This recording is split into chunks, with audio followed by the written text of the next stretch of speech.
Good morning and welcome to KidNuz. I'm Tori. Today is Thursday, October 15th, 2020. And we begin with a mighty bright yellow robot reporting for duty in Los Angeles. The RS-3, short for Robot Solution 3, is California's latest high-tech weapon in its fight against historic wildfires. The miniature, tank-like machine is a technological marvel. Not only can it spew 2,500 gallons of water per minute, it's powerful enough to move cars out of its way and even pull a stranded horse. It's also being touted as a potential lifesaver. Operated by remote control from up to a quarter-mile away, the RS-3 can safely enter burning buildings when conditions are too dangerous for real firefighters. The LAFD is the first in the nation to own one, but New York and Texas aren't far behind.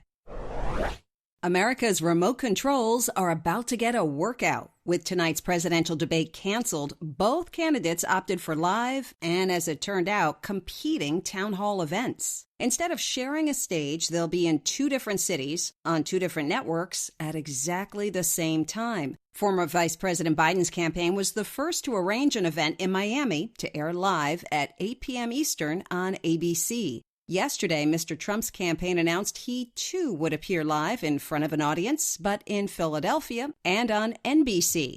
Critics aren't happy with the Peacock network, saying with Election Day so close, Americans shouldn't have to choose one program over the other. Barring any more surprises, the candidates will face off in a face-to-face debate one final time a week from tonight.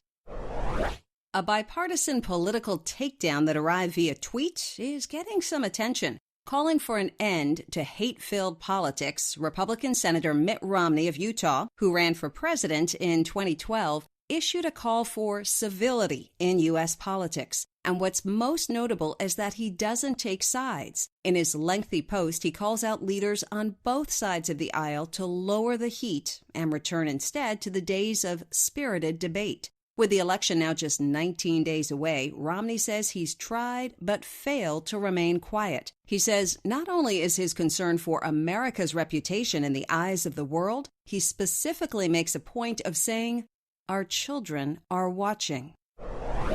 It's a gimmick for a good cause. Hormel Foods, maker of Spam and countless other smoked meats, has created a bacon-scented face mask. The 2-ply breathable bacon face covering is made of fabric, not bacon, is CDC approved, and, according to the company's website, uses the latest in pork-scented technology. Bacon lovers must enter online to win, and for each of the first 10,000 entries, the company will donate one meal to a hunger relief organization. This isn't the first time the 130-year-old company has tied its promotion to a worthy cause. Back in 2014, Hormel helped engineer a carbon-friendly motorcycle that ran on bacon grease.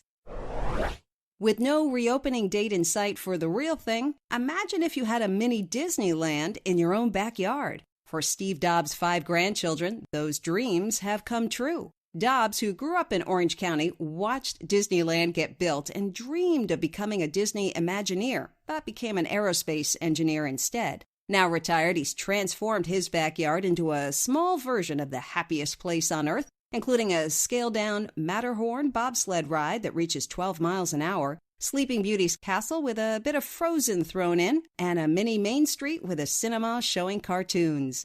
Dobbs' grandkids don't just ride the rides. His 2 older grandsons now help maintain the magic, and his 10-year-old granddaughter, Ruby, even recently helped design a ride of her own.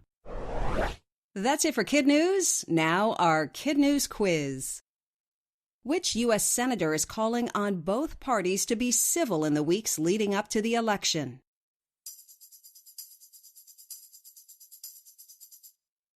Republican Mitt Romney of Utah. California has a new firefighting robot, RS-3. What does that stand for?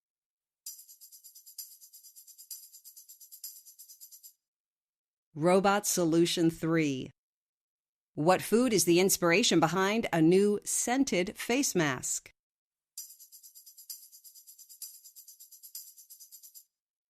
Bacon. On what 2 networks will the presidential candidates appear tonight?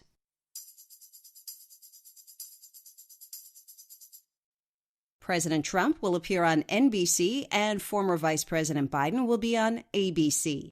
In One for the Road, a coastal town in Massachusetts has a message for its 21,000 residents. We got this. Emergency officials in Wareham have been fielding dozens of concerned calls reporting a huge blob-like creature bobbing around the bay. Some callers were terrified, seeing its pointy fin and thinking it was a shark. Others worried that the animal was stranded. Turns out it's neither. A Facebook post from the department identified the seemingly content creature as an ocean sunfish just minding its own business. Accompanying the explanation, a not-so-subtle plea for the townspeople to do the same. Please stop calling the police department. The sunfish is fine.